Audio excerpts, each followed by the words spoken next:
Guys, quick question about something more. A lot of church leaders don't talk about, and a lot of.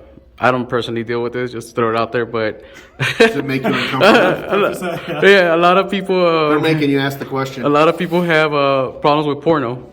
Yeah. And why don't you think the church leaders like for instance Keith, your sensei, like why don't you talk about it, or other pastors talk about it? Like what makes it hard for people to like speak on this subject?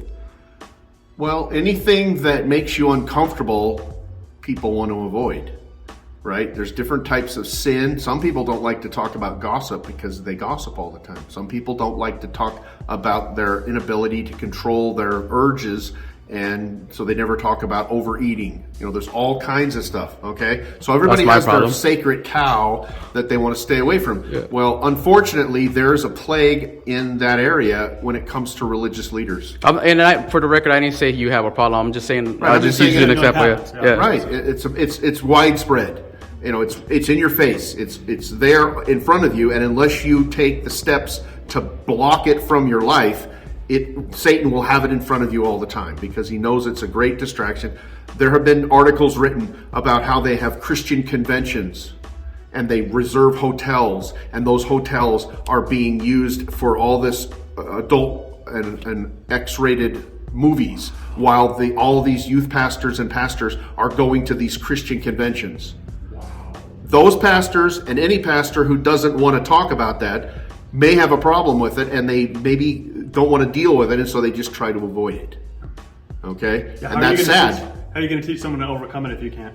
That's right. And unfortunately, there's a plague. There's, the pedophile problems that we have in all the religions, they don't just start on their own. They start with these other areas, and that's where we have to be on guard, because if we're not, it'll overcome, because it's a major problem, and Satan knows that if he can attack a man or even women in those same areas, that they will be ineffective. So do you guys think every man struggles even if they're married with this? Because I would think single men probably struggle more just because they're single.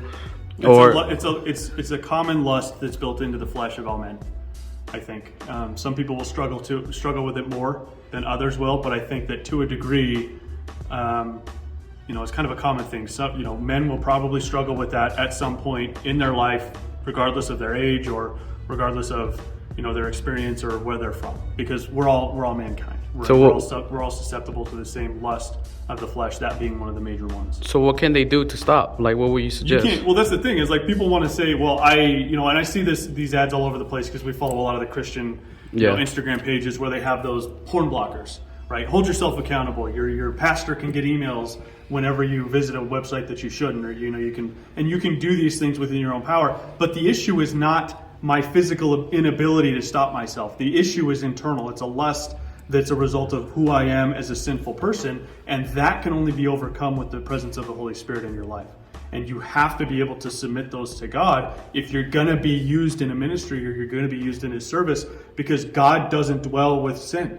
So if you've got hidden sin and you've got lust in your heart that's not dealt with, you can't just pretend it's okay by saying, well, I've got a porn blocker that I subscribe to and I have an accountability partner, but I still go to the gym and I lust after women when I see them working out. Why I go to the mall and I see women dressed, inappropriately, and it causes my heart to wander, because what does Jesus say? He says, if you've even lusted in your own heart, it's as if you've committed adultery. True. Because it's an internal issue. And so in order to overcome that, and in order for that to be overcome, like completely, not just being able to squash the outward action, but the internal thoughts and the internal lust and that impulse that creeps up, it has to be given to the Holy Spirit. That is the only way as a Christian that happens. But when it does, it goes away. Well, you have to decide in your heart what you want to happen, because whether you're single or married, you can still have that problem. Yeah, that's right. And there's lots of divorce in the world that's related to guys who can't keep their eyes off of the inappropriate stuff, okay? And so it's a hard issue. When you decide what you want to do, and you decide you want to live holy and be used by God, then you will do the steps that you can do, and then you'll trust the Holy Spirit to take care of the rest. But you can't go and put yourself in harm's way and intentionally make it more difficult for the Holy Spirit to keep you out of trouble. And I think that's where a lot of guys think, well, if I just give it to God, he'll keep me out of trouble. But it has to be something that we do. You have to do your part. Don't go places that are going to be a problem. Don't spend time with people that are going to be a problem. And you have to be willing to make those choices, because whether you're married or not, you can still have the problem, and it has to be dealt with in your heart before it gets cured. It's a joint effort, and that's not just with lust when it comes to like dealing with pornography or lustful thoughts. When it comes to that, any sin, when you're going to submit it to God, it's a joint effort where you have to take the initiative. You have to show God that you're serious about it, and then He's the one who, it says in 1 John, it's Him that's in us that will help us to overcome the world, right? It's He who's in us is greater than he who's in the world. And the concept is he'll change us internally, but we are still responsible for some of those outward things. I can't go to pornographic websites when God has cleaned me of sinful lust and expect that to not turn back into an issue, right? I can't continue to go places where going to the beach where women are dressed in bikinis, and that's going to be an issue for me when God's cleaned me out. I have to be able to say, I'm going to stop going to these places. I'm going to protect my thoughts. I'm going to take captive the things that I have control over, and God's going to take care of the internal things that I can't. God will do His part if you're willing to do your part. Yep. So anything associated with saying you just toss?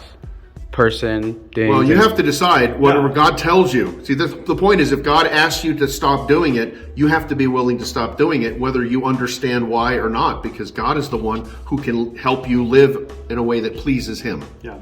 It's not us saying, well, I made this list and I think I'll be okay, because a lot of times when you put stuff on the list, you're wrong. And God will have other things that need to be on your list that you don't understand. So it always comes back to, what does the Holy Spirit want in my life?